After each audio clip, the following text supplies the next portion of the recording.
All right, welcome to episode 151 of the Bottom Line Podcast. We're back after another year hiatus, Tom. Yeah, it's been a while. Hot minute. Dude, but sometimes in life you just got to slow down and get your priorities in line and I think we all need a break sometimes from the ebbs and flows of life. Yeah. Yeah, life always gets in the way at times. You just gotta take care of those things first before you can move on with the fun things. Exactly. But we both have some time, and this is cool. So, um, yeah, we're back. I've been feeling a little bit inspired lately, to get back onto the pod, and I know we've been talking, Tom, behind the scenes, um, but just kind of updating everyone, just kind of give an update of how you've been and what's going on, in your world there, Tommy. So I've in March I started at Bed Bath Beyond Burlington, Massachusetts. With my cousin. My cousin Di was already been working there for a while and receiving, so I've been working with her. And then, unfortunately, right now we're in the process of closing down our store. Um, we're one of the bigger stores in Mass, and we're a little kind of put off guard by we were told we were going to close. But stuff happens. We'll maybe this is a sign to move on to something bigger and better. And um, but other more positive things that's been going on is still doing my Muay Thai kickboxing. I started, I think it was like last summer. I started. Yeah, Um, yeah, it was right after we had done a couple podcasts, but I yeah, think and I reached my 5th rank, so I reached blue in Muay Thai. And instead of belts for like karate, they're called krojads. So you wear them around your arm in Muay Thai. hmm And it originates from Thailand. Oh, that's when we insert Thailand song by Roddy Rich. Right Yeah. um, yeah, man. No, it's dope. I'm glad you're staying with it and staying consistent. I'm trying to develop more consistency into my life. Um, I've been super fucking undisciplined this past year, and I really need to start changing my like diet habits, my exercise habits. Like I felt so much, like, as much as I felt mentally drained at my other job, I felt like healthier because I was moving more and um just but it was like, but here, like, we've been so unbusy lately that it's like we're just I'm just like sitting a lot and I'm not stimulating my body like I should be. And um and then you get crappy days like today outside, and all I want to do is fucking sit inside and smoke weed and watch a movie, and do a podcast. Yeah, it looks like one of those days. I'm just looking out my window now, and I think there's like some freezing rain coming down. So Yeah. Yeah. Yeah, I these watched a days. couple movies yesterday too, after I got back from work. Yeah, what were they? I watched Sick from Peacock, and also Megan, where the Megan's that like robotic doll with like realistic skin and everything. And that was a really interesting movie. I thought it was going to be a little different, but I think, yeah, it was pretty good. They charged $20 for it, unfortunately. So, but I was like, you know what, fuck it, I'll I'll pay that and I'll watch. So yeah, it was good. I liked it. Um, and then that, I know you said you watched Sick before, and you said you liked that. I think I that was pretty interesting too. The plot kind of caught me off guard a little bit at the end of it. Yeah, it's always got that like twist at the end. I like that a lot. Yeah. I've been because I've been so fucking bored at work lately. I've been watching like movies too, and like I've been like on a movie wave lately, but there's another one that's kind of got like a twist ending. Well, a couple I've watched that have like a twist ending like that. And not to give this is a spoiler alert, but not to spoil anything. You should all go watch the movie still. What was it? Oh God, I'm having a Jesus. Oh, I'm just gonna look at my. This is bad. I'm having a brain fart. Oh, okay. Alone at Night. That's what it was. Alone at Night. Okay. Just came out. Actually, G-Eazy's in it.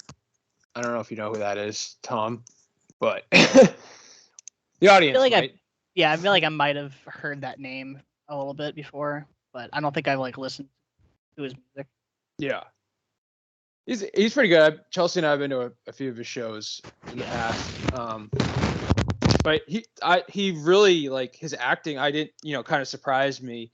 It's kind of cool to see some of these like mainstream artists now getting into the acting world.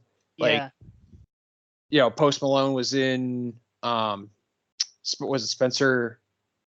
Oh yeah, the one with Mark Wahlberg, right? On Netflix, yep. Yeah, and then he was in a few other things as well. Yeah. And then Childish Gambino, I remember him playing younger what was the character's name? Lando Calrissian from Star Wars. He played the younger version in the Han Solo movie. Oh, right. That Han Solo movie came out like a few years ago. But yeah, it's pretty, like you're saying, it's pretty cool to see music artists expand in their art and other forms of art. I couldn't have worded it better myself, my friend. It's so true. I appreciate like a creator or an artist. They can do all sorts of stuff, whether it's film, music, business, kind of just that expansive platform you have. It's cool to be able to see them dabble into the different realms, I guess you could call them. Yeah. But yeah. So I back, been watching a few movies. Candyland's another recommendation. Lots of nudity in that one, so just a trigger warning. I'm in the middle of Infinity Pool right now. That just came out. Is that in the horror category? What category? Yeah, dude. Yeah, it's in horror thriller. I've been like going down the horror thriller path lately. I don't know what it is, but I'm just hooked. Yeah, I've been kind of, even though it's like nowhere even near October, I just been in that same mood recently. Like I just want to watch a lot of scary movies. Yeah. It's fun. They're fun. They keep your heart racing, your blood rushing. So yeah. Yeah, it's cool. I know we still gotta watch Terrifier too. I bought it, so we're definitely watching next time you come here. Did we get all the way through the first one last time I was over? Yeah, we did. Okay. Yeah. Yeah, but there's a couple too. We should definitely watch. Cryptid was another one. It was kind of, I think you would think it was pretty cool. But I don't know. I was into it, but there was just a lot of like slow, like it was just a slow progressive wave, and then like for a lot of nothing at the end. I just felt like, but it was like the concept of it. I enjoyed. Okay. Yeah. So it seemed like it was going to build up to something big, but it wasn't as big as you thought it was going to be near the end of the movie. Yeah, it was more like far-fetched. Okay. Yeah. So I was a little disappointed, but I enjoyed the concept, and it took place in like they filmed it in a small town in Maine. I'm not exactly, I think it was like a made up town, but the setting was based in Maine. Yeah. Yeah. So yeah, those are just some new movies I've been watching. You caught But- up on the Last of Us? Oh my god, dude, yes. Yeah. Well, I could make a weekly podcast just about that. I know. So fucking good. You gotta play the games too at some point. I gotta have you play, like, start your file on the first game or something. Is it, man, they follow, like, it's not like they don't copy everything in the games, but they do a great job nailing the shit out of it.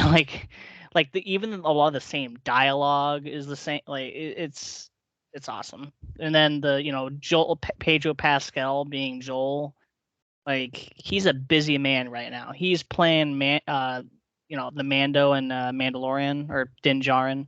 Mm-hmm. And he was in the Game of Thrones before, and I saw that. Yeah, I looked up Yeah. his IMDb the other day.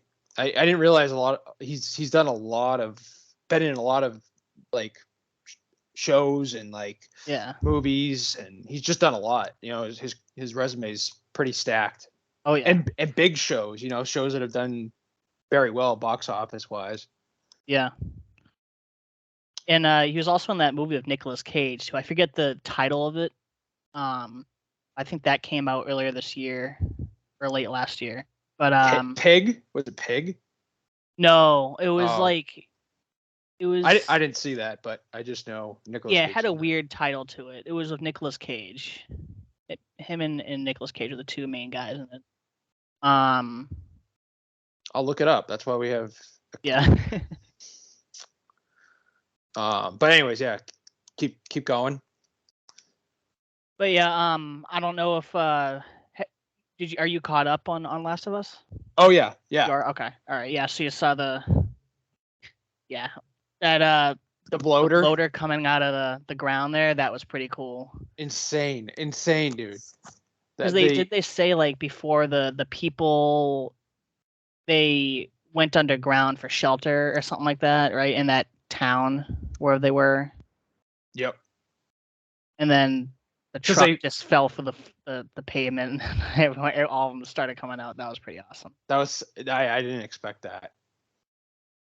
And then I was happy though that what's her name? The city leader. Yeah. She's a great actress. I gotta get here. Let me bring up. I gotta do a better job of producing. Find this. Oh, we're rusty here. It's been a while. It's been a while for sure. But she's the actress that plays the captain or whatever. She is in Yellow Jackets, which I don't know if you've dove into that series yet, but no, I haven't seen that.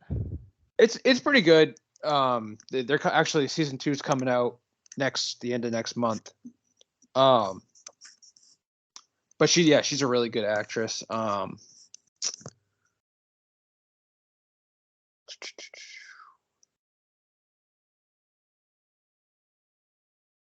It's just cool to see though the cast that they were able to assemble, like Nick Offerman, like yeah. And then that one episode that he was in, holy shit! I forget the guy, the actor's name that was in that episode with him. But yeah, I think they're gonna get some awards for that episode there, because they did really good. They did really good. And oh yeah, I know what you're talking about. He's in the guy the guy that plays his partner. Yeah. Is in the White Lotus first season. I don't know if you ever. Yeah. I've heard of that. I think my mom had watched some of that.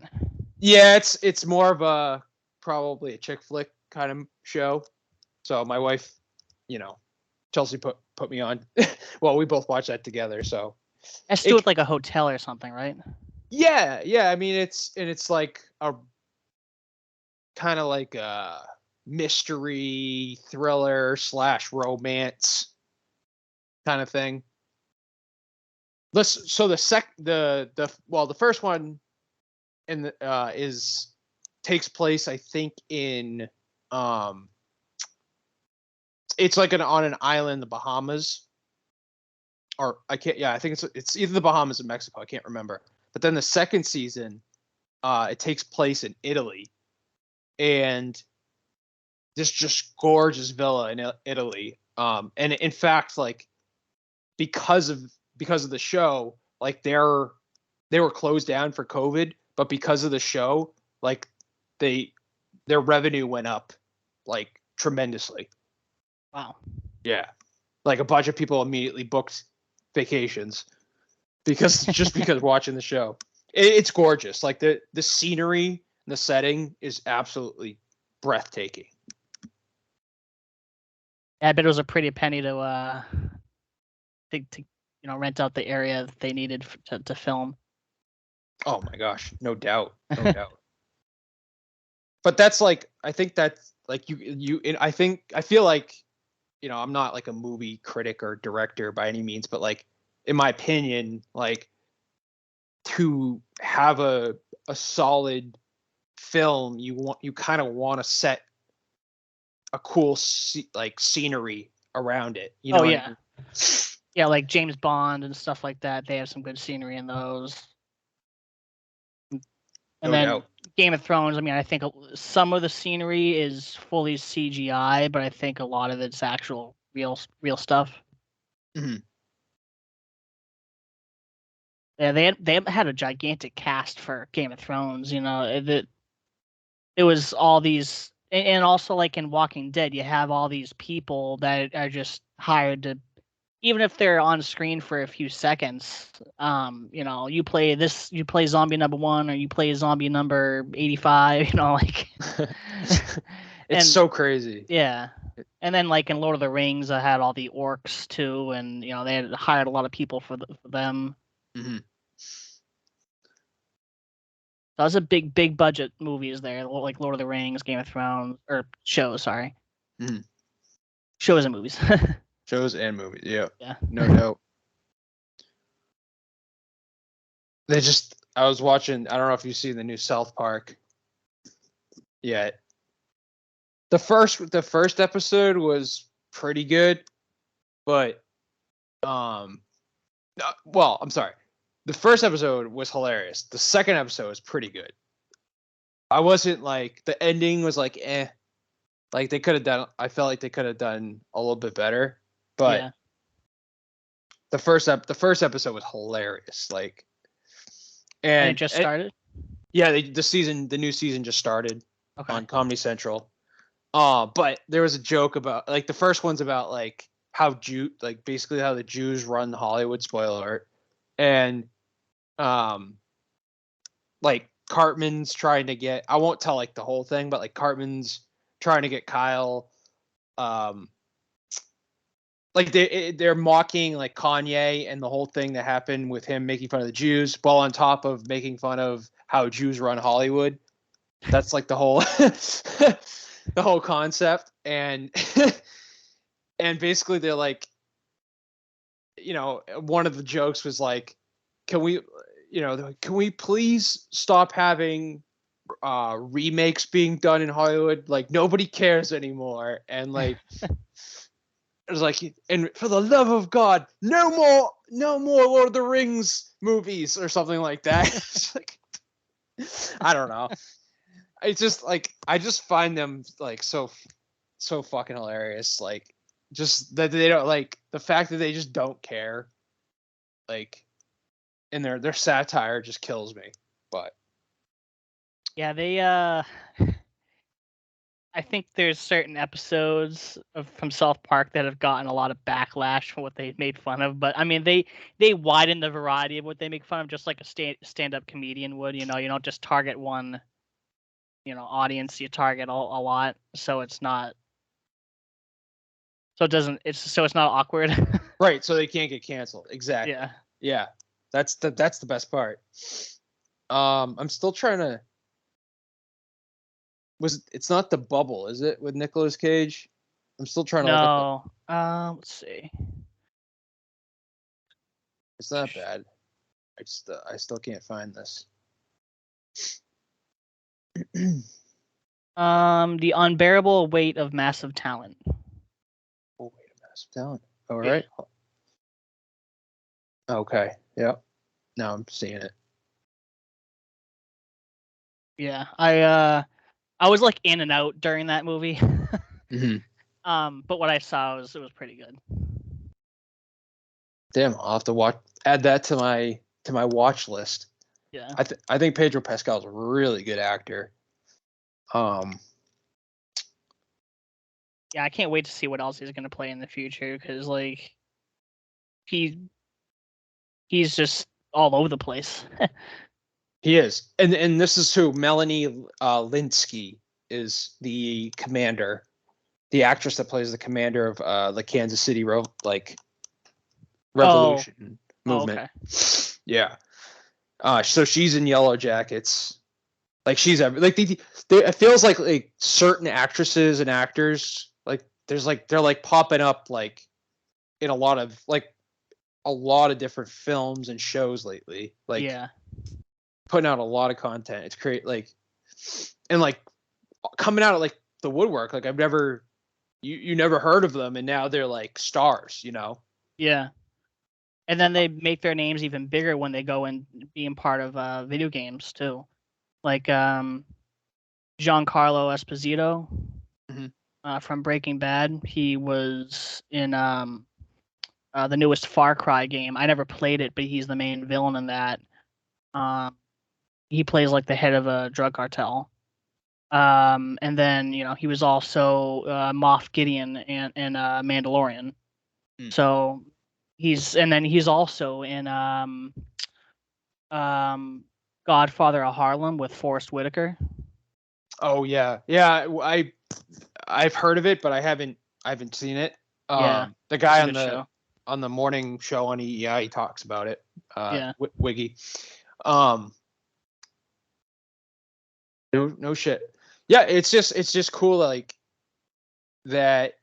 These guys, like another example, like Jenna Ortega. She did Wednesday. Now she's gonna be in the next Scream film. Oh yeah.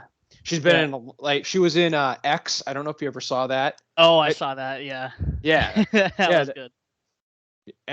Mia Goth, another one. I'm actually watching Infinity Pool with her right now, but she was in X. She's done a lot of big time horror flicks that have done big numbers. Really, really good actress. It's cool. It's a cool landscape. What's going on right now? There is that. What do I want to say? That like internet theory. I guess internet. It's not so much a theory that it is like kind of what's happening. That the whole South Park thing, that like Hollywood's recreating a lot of stuff. Well, they are, but there's also still a lot of original talent, like content coming out too. You know what I mean? So like, but the internet, how the internet's just a giant cesspool of crap. You just hear about like, oh, it's just like regurgitating, like Hollywood's. Oh, all they do is just copy things. Well, yes, they do, and most of the time they don't live up to the first film or the first series or whatnot. But there is like original stuff that really does well and is consistent, and that people like really like are into. And I don't know, it's just like, and then become shows that you look back on years from now and like, holy shit, that was a huge part of our history, like that show. You know what I mean? Yeah. Yeah, like I remember it's just cool. When I was younger, I used to watch 24 also with my parents with Kiefer Sullivan. That was like a show we watched all the time. Like I think it was every Sunday or Monday we watched that. Yep. Yeah, it's that cool, like consistent weekly like grab you got to have. And like obviously you got to have the production, the cast, but you got to have to market it properly. It's like you got to have that weekly like draw. Like Last of Us was so smart to move that, was it episode 4 to Friday because instead of the of Super Bowl. That was really smart of them to do that because they were going to lose a lot of. I mean, I'm sure people are still going to record it and then watch it the next day or whatever, but they want to keep that number of like how many people are tuning in right when it like airs. And I think each week the percentage keeps going up for how many people tune in to watch Last of Us. I don't doubt it. Yeah. It gets better and better every week. I mean, I think it's been great consistently. Like, this is the first show in a while where I've been like, holy shit, like every episode is fucking amazing. Yeah. And I feel like with certain shows or movies that are originally games, sometimes the directors will make the show or movie way different than the game. And some people like that, but I think most people really want them to stay close to the game, not copy everything, but stay really close. Like Last of Us, they're staying very close with things, but they have little changes here and there. And I think people appreciate that too, so they'll still be surprised by some things instead of all the time they won't be like, "Oh, I already know what's gonna happen. Oh, I already know what's gonna happen." You know? Yeah, they keep it a little fresh. Yeah. Yeah. Yeah, I like that. It's a little, a little creative touch, which you gotta have, Yeah. Like they did that. Michael Fassbender was in Assassin's Creed movie, and I watched that. I liked the movie. I think they changed a lot of things from like the game, which is fine. But I feel like it didn't really get as good reviews because people were expecting it to be a little closer to the game. That's what directors, when they're making a show or a movie that was originally a game, they want to possibly even play the game a lot first, and then they'll take from what players love, moments in the game that players loved, and keep talking about, and then like, okay, they loved this moment in the game, we're going to keep this same moment and bring it in the show instead of like doing something completely different, because these people, that's why this game got so big, because of moments like that. Yeah, that's true. And I mean, there's also I guess what do I want to say, like a reality authentic like perception for human, like as human beings, we like to be able to relate to something. And like Last of Us you can relate to, whereas like Assassin's Creed, like, I mean, you can't really relate to that. But like, maybe that's just maybe that's why they didn't do as well.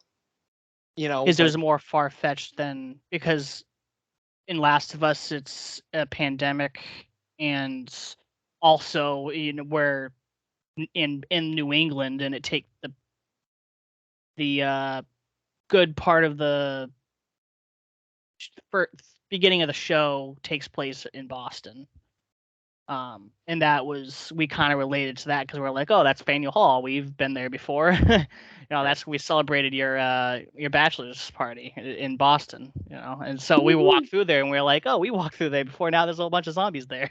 Yeah, you're infected. Yeah, exactly. It's totally, it's just relatable, and I think that's what makes people, that the possibility that this could actually happen in real life is the scare. I think it makes people like endorphins go crazy and like think like, I don't know, could this actually happen in the future, kind of thing, like, right? Because we just got through COVID, right? I mean, there's no zombies running around from COVID, but it's still like, it's these things could happen. I mean, I really wouldn't rule out of someone getting infected and then turning into something else and wouldn't be able to control their motor skill or like what their needs are, like if they need to eat meat or whatever, and it's like they go crazy and they don't know what they're doing, but their body is so like driven from what they got infected with that they'll go crazy. So I don't rule something like that out like happen in the future. I mean, we don't want that stuff happening, obviously, but I guess games and movies and shows kind of make you think about what if this happened? What would you do? Like Walking Dead. I'm sure if there was an actual zombie apocalypse, people would probably think about, well, what did I see in Walking Dead show? And they did some smart stuff, so maybe I'll do the same thing. Yeah. We don't promote like crazy behavior and like shit like No. that, but like it just makes you. That's why like we're normal people. Like normal people, they'll watch something like a movie or a show like The Last of Us and be like, you'll be able to think and talk about it, and that's why it makes it so good. But like, obviously, we're not gonna go and fucking like I'm not gonna go and build a bunker or fucking any of that shit or like load up on weapons. Like yeah, it could happen, but like I'm gonna keep living my life, and be happy. Yeah. But like it's like I like those type of films that make you think, and give you a different perspective of what life could be like. It makes you kind of enjoy your life a little bit more, Yeah. But anyways, we've been talking film a lot. Let's move on. We could talk film all day, I think. But let's move on to, I guess, do you want to dive into a little sports talk? Yeah. Next. All right, cool. What do you probably want to talk about a little UFC stuff? What's been happening lately in the UFC realm? Yeah, so from the last pay-per-view, the main event, Alexander Volkanovski and Islam Makhachev. And for this fight, Khabib was not in Islam's corner because he's completely wants to be completely done with cornering anyone or anything like that, because he wants to be focused on his family back home, which makes 100%, makes sense. But I would need to watch the fight back again. But there was Islam usually pressures people up against the fence like Khabib does or did. And then, you would get him in a submission, and that's how you would end him. With this, yeah, he was pressuring Volkanovski up against the fence at different times. He took him down maybe 4 or 5 times, something like that. Once he would take Volkanovski to the ground, he would hold him in a position on the ground for a little bit, which, yeah, time of control, you get points for that.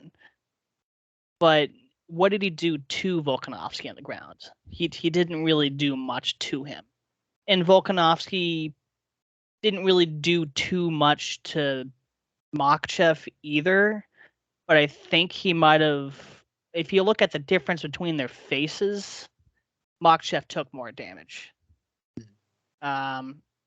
He looked like done after the fight. I mean, he in Volkanovski was looked super clean, like he didn't even get hit yet. you know.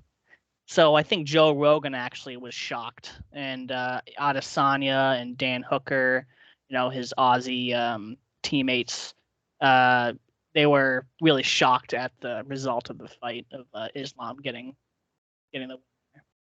Yeah, I obviously I didn't see it, but I heard the reaction on social media. I read that it was very close, and it could have gone both ways. But I don't know. I just feel like they're two championship fighters. What do you expect? It's gonna come down to a decision. You know what I mean? They're so world class that they're both I don't even know if they'll obviously they're gonna run it back. But yeah, I think that's what they might want to do, because I think Islam was yeah, Volkanovski already wants a rematch, and then Islam was like, you know what, yeah, because I think Islam knew that he kind of got his ass handed to him a little bit during the fight, and I think he was a little shocked by Volkanovski being able to defend his submission attempts and things like that. And Volkanovski was even telling his corner during the fight, "Is like, this guy isn't that strong. Like, he's not as like strong as I thought he was going to be." So I don't know. I think Islam's going to need to really look and back the fight and study of what he needs to do to have a more decisive win over Volkanovski next time. But then Volkanovski's going to look at what made Islam win, and Volkanovski's going to make sure that he does not leave it to judges next time if they fight again. That should be interesting, man. Yeah. So we got March 4th. We got John Jones's return versus Cyril Gane. That should be very interesting. Peter Yan and Devalish. Is that Merab? Merab, yeah. Yeah. That's an interesting fight. Yeah, that should be really interesting. And that's a fight night. So, which this is like if Merab wins this, he's kind of like he's moving up, and Jan's moving down. Yeah. Yeah. Jan's been on the downhill slide lately, but I guess I feel like some of his fights have been like kind of close, right? Yeah, like the one with O'Malley, a lot of people thought that he got robbed. But right. I mean, look at the end of the fight. O'Malley was covered in Jan's blood. No, wait, we watched that one. Yeah, and then the knee to the face too. Like that was a devastating knee, and I feel like he had more. O'Malley, I think, had more volume with strikes. See, that's why I think Merab might win, because he's got the devastating leg kicks. Yeah, absolutely devastating leg kicks. And the damage that Jan took from O'Malley's leg kicks, I don't know. Merab's a different animal. Oh yeah. And if is he a wrestler too? Like, does he like to do a lot of takedowns?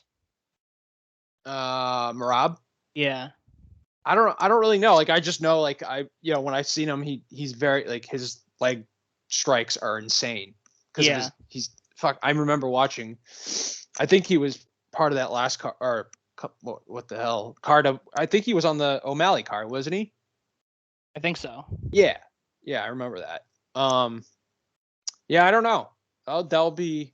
I think I might. I do know. I think Merab's gonna win that over Jan. Yeah. What's your prediction? I mean, we could wait on these, or like I'm kind of just going through the schedule right now. Yeah, but I could see Merab getting a win off of Peter Yan. He'll probably look at that fight that Yan had against O'Malley as well, and also Sterling. The rematch with Sterling. So he'll probably watch those and see what holes Yan had in his game. And also for tomorrow, the main event is Jessica Andrade versus Erin Blanchfield. And I saw Erin Blanchfield face Molly McCann in November at MSG with the Pereira versus Adesanya card. And Blanchfield was able to make Molly McCann tap out. I think it was like a Kimura, or it was some sort of arm submission. It might have been an arm bar. I don't know. But I think Jessica Andrade has some submissions too, but I think she's mainly a stand-up striker.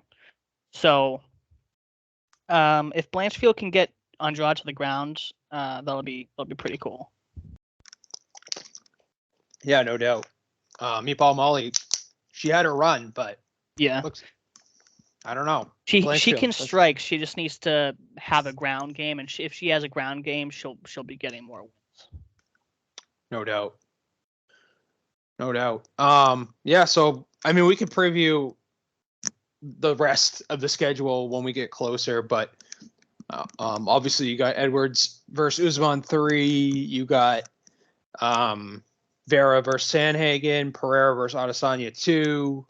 So, some big cards in the next few months coming up. So, Yeah. exciting times in UFC. Let's transition over. What'd you think of the Super Bowl? Ooh, that was interesting. I wanted the Chiefs to win. Boo. I mean, I don't like neither of the teams, but I was like, Right. I like the Chiefs more than I like the Eagles because the Eagles beat us like a few years ago in the Super Bowl. Oh, I've still haven't gotten over that loss. We should not have lost to them, but credit to their defense. That their defense came up big that day. Yeah.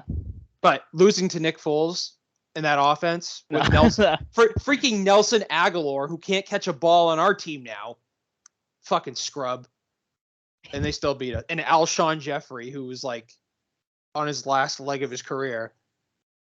Yeah, I mean that Eagles team was by far the best team all year long. Honestly, I thought they were going to win it. I thought they were going to blow out Kansas City because of Mahomes' injury. And I just don't think like their receiving core besides Kelsey. If they took I thought the Eagles would take Kelsey out of the game, and the Chiefs would have to rely on a limping Mahomes with pretty good weapons to, but don't have a lot of experience, in the playoffs.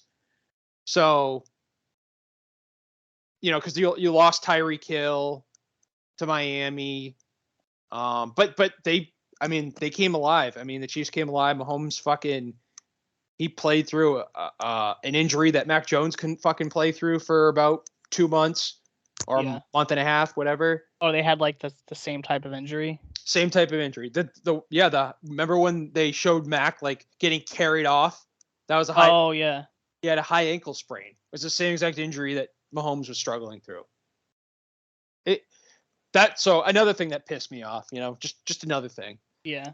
But we could get into that whole debate with the Patriots. The draft's coming up soon too, so I really hope they make some good picks for offensive line. And I think we're good with running backs right now. We don't have bad running backs. But yeah, offensive line I think is a big focus, and Yes. Maybe a couple more better receiver weapons. I concur. And then I think Mac Jones is going to get along better with I forget his name, but Bill O'Brien, is that what his name? Yep. Oh, okay. Yep, the two Bills. Yeah. So I think the offense will. I guess what do I want to say? The offense, if they stay with Mac Jones, which I'm kind of against. I'd rather see them go get like Aaron Rodgers or Lamar Jackson. It will never happen. And I know they like Mac. The owners come out and said they like Mac. He's under contract for 2 more years at least. So I think he's going to be the starting quarterback, at least going into the season. They may bring in like a veteran for cheap, like a Baker Mayfield or Derek Carr, but Derek Carr is going to be even way too expensive, and I think the Jets are on his radar, and same with Rodgers, but it's just another reason why the Patriots, you've got to have a better offense this year, and they've got to do, like you said, Tom, they've got to have a better offensive line to protect. If Mac's the guy, if they want Mac to start the year at quarterback, you've got to help him. He doesn't have enough time to look for the targets once he hikes the ball. It does no time at all. Before the line crumbles soon after he hikes the ball, and then just 2 people running at his face. And when you see 2 guys sprinting at you and you're trying to look for targets, it's hard to focus on looking for targets. Exactly. And he's a mediocre passer. He's a facilitator. He's a Jimmy Garoppolo. He doesn't have that arm strength like a Jalen Hurts or a Joe Burrow, but you've got to get him. You've also got to get him some talent around, receivers that can get open, that are, make defenders miss. I really want DeAndre Hopkins. I don't know if they'll pull the trigger on that because of his contract, but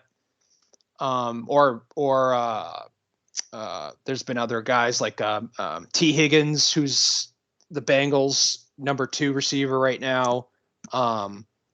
Again, very expensive. I don't know if they'll go out and do it, and I don't know if the Bengals will let it happen. So it's going to be an interesting offseason for sure for this Patriots team. They've got a lot of question marks on offense. They've started to kind of answer some of those with changing the coaching staff. I just hope it works, because if it doesn't, you're looking at a 4th place finish for this team. I think the Jets are going to go get a Rodgers. I think they're going to upgrade the quarterback position. They were already better than you for most of last year. I mean, yes, we beat them in both our divisional games, but I still think their roster's young. It wasn't healthy last year. I think they're going to get better. They're going to spend money, and they're going to upgrade at the quarterback position, which ultimately in football, we all know that's the most important position. So yeah. Like the 49ers, when their quarterback got injured, they were fucked. Right? Exactly. It just goes to show you have all the talent around, like a team that has all the talent around them, has a great defense, and they still couldn't do anything because they didn't have a solid quarterback. Yeah. So yeah, it's definitely gonna be interesting. I like what they're doing. They've done so far. But I hope it's more. Like, I want to see them spend money. I want them to see them be in talks for these big time quarterbacks, or trade in the trade market to see what they can get. But you kind of want to keep Mac. I know they're not going to do this, what I think, but you kind of want them to kind of do what they're probably going to do, is keep Mac and build around him. Yep. Yeah. Yeah. He needs to elevate the people around him too, because I feel like he was kind of showing his frustrations too much. And when the players around the quarterback know that the quarterback is getting mad and stuff, like when you're mad, you're not. You lose focus, and you just you're distracted because you're mad from other things. If you take a couple deep breaths, you're like, okay, that was frustrating. You should have caught that pass, but he didn't. All right, move on. Like if you stay and focus on a mistake that someone made during a play and yell at them on the sidelines, it's not going to help anything. You talk about that stuff after. You look at the tape from the game and you talk about that stuff after. You need to move, because you're in the moment. You got to move on and know see what's next. I think he needs to go on a 4-day darkness retreat with Aaron Rodgers. Have some ayahuasca. Yeah. Yeah. Just go to the dispensary or something, Mac. You live in Massachusetts. Just smoke a J or something. You don't get drug tested for a couple more months. But yeah, no. In all seriousness, I mean, he needs help. He needs help, and this is his prove it year. But personally, I'd like to upgrade if you could at the position. But knowing the Patriots in their past, I have no faith. Unfortunately. Well, let's move on to some positive things. If you could see this, I don't know if I might put it up on YouTube, but let's go Bees. We got the Bruins. They're the best team in hockey. We got the Celtics. They're the best team in basketball. As painful it is to watch their games sometimes. But at least we got the winter sports. We got hope. We got some hope around these parts. Yeah. Which always is fun. Yeah, I think at this point I'm just hoping let's just get to the playoffs healthy for both teams. Yeah. And we was Jaylen Brown's face to heal up. Yeah. I can't wait to see Mass JB. He looks like Batman every time I don't know if you saw the post on Instagram. No, I didn't see it. Yeah. Him and I think Marcus Smart had the mask and was trying the mask on. They just look like Batman. It's hilarious. Yeah, we need Jaylen Brown back for sure. But you know what I hate, in a lot of these, and I wanted to get in this topic too, going back to the football, our football talk, but the whole concept of like in the NBA, what I like, there's certain parts that I don't like watching, because, and I'd be pissed if I was a fan, because like they rest their star players almost like every other night. And if I'm a consumer paying to go see a game, I want to see the best of the best. Yeah. If you're sitting LeBron James and Jason Tatum, why the hell am I going to see a Lakers Celtics game? Yeah. I don't know. That's just something that's been grinding my gears lately. We should make the segment grinding my gears, because that's what really grinds my gears. Another thing that really grinds my gears is this whole, well, it's the PI calls in football, and the whole is it rigged conversation. Oh. Now, I do have my skepticism at times, for sure. I think a lot of people do. You hear the internet talking and whatnot about it. But the thing is, the NFL and a lot of these leagues is they lean into it, and they just dig themselves in a hole, and because they talk out of both sides of their mouth like a politician, and I don't know, just like it aggravates, because yes, I know these are the most talented professional athletes in the world doing things I could never do or dream of doing. But it just, I don't know, it just grinds my gears when like this whole conversation comes up like about it, like, and then they do the thing, they throw a flag at the end of a Super Bowl. It just kind of they just kind of just lean into the gas every time. Yeah.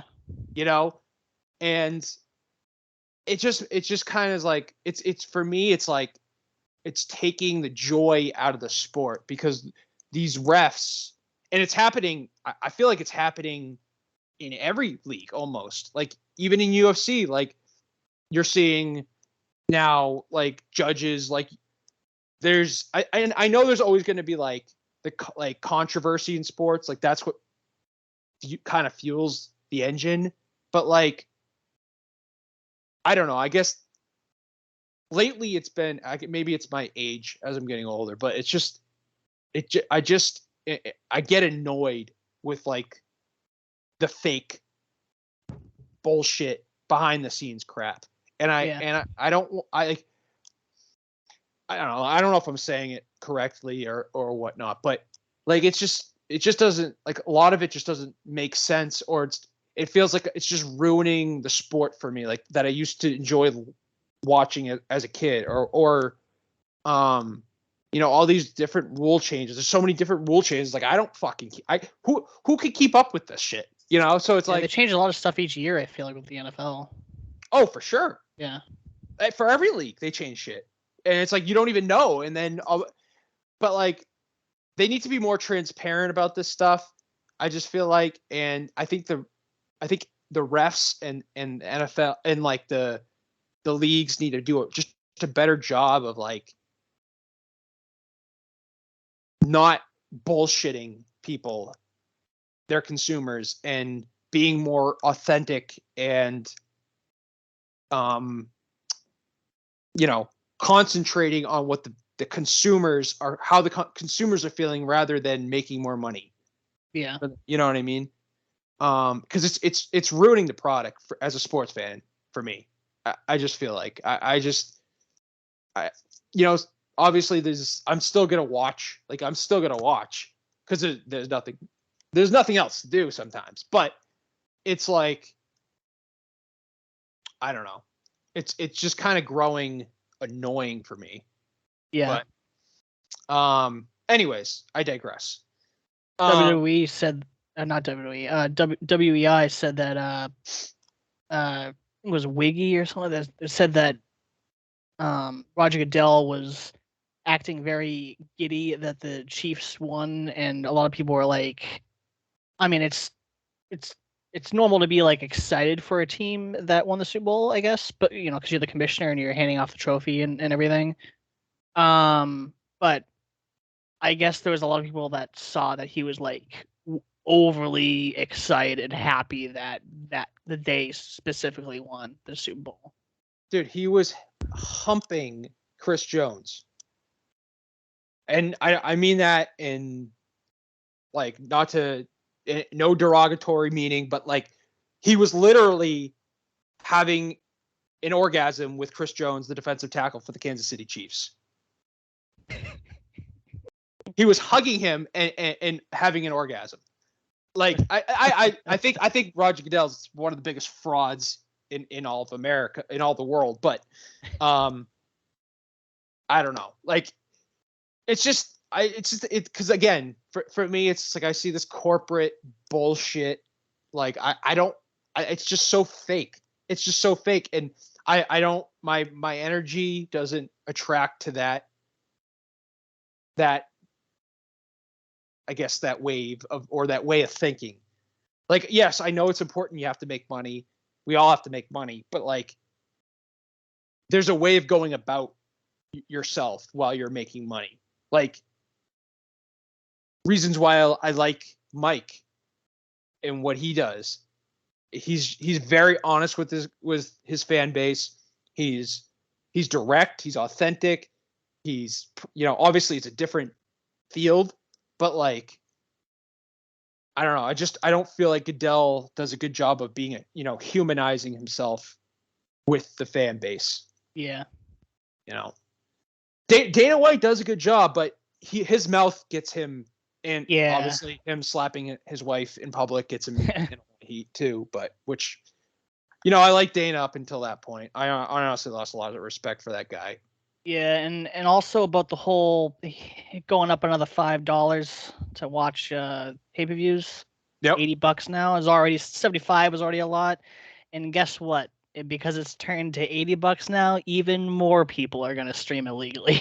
And he always gets aggravated about like, oh, we're gonna catch you. It's like, dude, if you don't want people to legally stream, go down in price or come up with some deals or something. Like, and then these fighters are getting paid less than the ring girls, and the ring girls just look beautiful and then walk around the circle and a couple times and one night, and then they get paid way more than a fighter that's risking his health. It's insane. It's insane. And meanwhile, Dana White's rolling around slapping his wife in money. Yeah, and some fighters really hope that Francis Ngannou will come back, and they think that different fighters are saying that like Adesanya, he was saying like, you know, they should have just listened to what Ngannou wanted, and I guess UFC was acting like Ngannou has all these like wild demands, but he really didn't. He just said like, you know, I need enough money to make, you know, to cover all the health expenses and stuff for, you know, injuries and recovery and all that stuff for after a fight. And also, if you're champion and ring girls are still getting paid more than you and you're a fighter, like, come on. Right. That's pathetic. That's absolutely it's just not right. Plain and simple. It's not right. But yeah, I mean, these are good conversations that I think the public needs to be having, because you just, I think we all kind of see the bullshit sometimes, and as a consumer, you want like I know I'm basically kind of repeating myself here, but you want that authenticity and that humanization factor and feeling. Kind of like going back to what we were talking about with movies, same thing. Like you want that feeling of, oh, this could actually happen, Yeah. At least I do. I mean, that's I can only speak for myself, but I feel like there's more and more people I'm seeing now that are kind of seeing the light, and seeing through the bullshit, which I appreciate. But yeah, I'm glad. Is there anything else you wanted to cover? I know there's been a lot lately. There's something that is coming up tomorrow night. It is WWE's The Elimination Chamber pay-per-view. And it's the pay-per-view that is this the last one before WrestleMania? I think so. Yeah. Because they use all of March to build up the matches for WrestleMania. So this is going to be the last pay-per-view before WrestleMania. And Gotcha. So I have the match card right here. Roman Reigns is going to be defending his undisputed WWE Universal Championship against Sami Zayn. And Roman Reigns with the Bloodline, they've been on top for I don't know how many, a long time. They've been carrying all the titles. And the men's Elimination Chamber match is going to be Austin Theory, Seth freaking Rollins, Johnny Gargano, Bronson Reed, Damian Priest, and Montez Ford.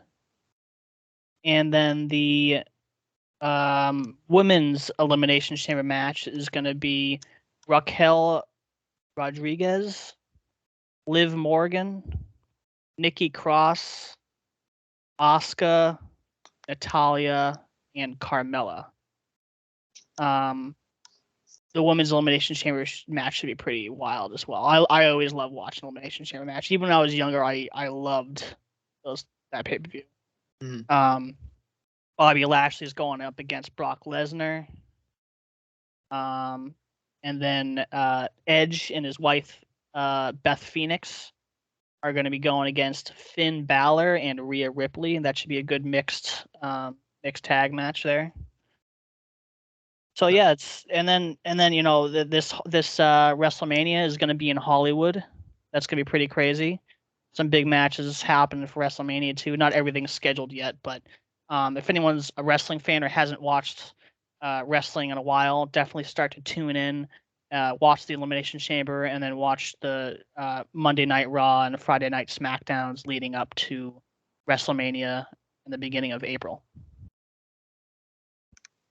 Sweet, man. Did you also? I think this weekend, speaking of wrestling, Dwayne Johnson's XFL. Oh yeah, starting. Yeah, that's nice. Yeah, I think there's like a couple former NFL players in it. Josh Gordon played with us for a little bit. AJ McCarron, he bounced around the league. Former Alabama cornerback. A couple other guys, but yeah. So I think I think The Rock is he kind of just dabbles with everything. I mean, yeah, it'll be interesting to see if it will stick this time around. Yeah, with him as instead of was it Vince ran it? Yeah. Yeah, Vince. I feel like I remember when I was younger, he used to make some awesome business decisions for wrestling, like for story, like the character story arcs and all that. But as time goes on, the media changes, the fans change what they want to see. Also, the networks don't allow as many things that the networks used to let the wrestlers get away with back then. Like back then in wrestling, they used to have bra and panties matches. They did. They did. You know, they had those types of matches. You Yeah. know, like it was more like wild rated M type of stuff in wrestling. You know, and then you would watch The Undertaker beat the shit out of someone every Friday night SmackDown because they pissed off Teddy Long, the SmackDown general manager. So it'd be like, "Oh, you pissed me off. You're facing The Undertaker." um, but yeah, Triple H being in control of the creative now for Monday Night Raw and Friday Night SmackDown.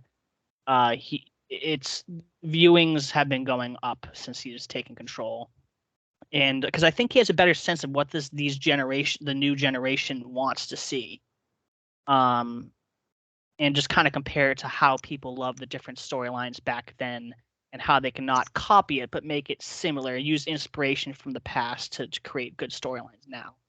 And then he has his buddy Shawn Michaels in charge of NXT, which is the Wednesday night show.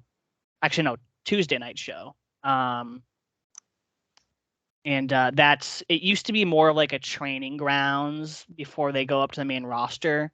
Like people who NXT wasn't as big a while back, but NXT has been big for a while now.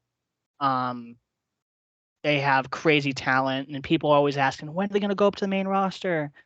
And when Vince was in control, when they would go up to the main roster, Vince would totally fuck up their character, and like no fans would want to watch them, but they would be so popular in NXT. But now Triple H in control now, I'm feel more comfortable of when he wants to send up wrestlers from NXT to the main roster. He'll know how to take care of their story and character arcs. No doubt, man. It's gonna be interesting. It's gonna be an interesting few months here coming up in the sports world. Obviously, WrestleMania coming up, and you got the Bruins and the Celtics. You know, they're on fire and everything. So yeah, there's some big stuff going on. For sure. You got baseball starting up, spring training. We can talk some Sox maybe down the road here, but I don't. My pessimism is coming through with them as well as the Patriots. But yeah, and I'm also kind of excited. The World Baseball Classic, which is kind of like the World Cup, happens every 4 years. That's this year, starting next month for a couple weeks. All the MLB stars will be, for the most part, will be playing with their countries. So I've always, like, growing up, I was always into that tournament. And yeah, other than that, I think that basically covers our sports topics. But anything else you want to dive into before we conclude this thing? What else can I mention?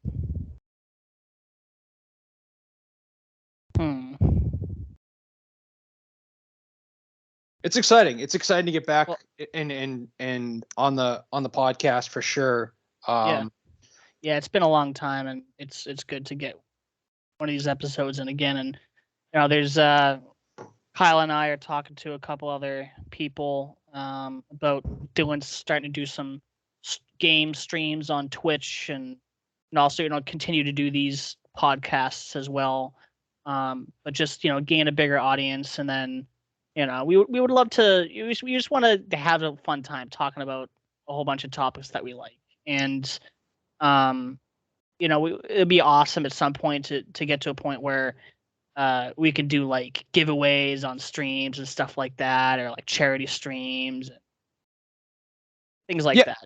Yeah, for sure. We want to expand this brand. It's slowly we've been building it. Through, obviously we all have lives, and we have stuff that we have to take care of. But we want to, personally, I know we've talked, Tom, behind the scenes too. Like, we want to try to build this bottom line podcast and expand it and you know, bring in a Twitch, you know, a gaming side of things with you and Pat and Jake and everyone, you know, and you know, you guys to be able to do your own show, you know, or whatnot, you know, and we'll do like a rotating cast of character kind of thing, and kind of just grow the brand, and when we can, and you know, it's always fun just to shoot the shit about what's going on in the world and stuff. So you know, we're gonna do our best here and try to keep this thing going. But it's good to start back up again this year, and we're gonna keep going with it, Tom, as much as we can. Yeah. All right, man. Well, it's good talking. It's always good talking to you, brother. And we'll definitely be hanging out soon. Yes, definitely. All right. You take care, man. Thanks, you too. All right. Peace.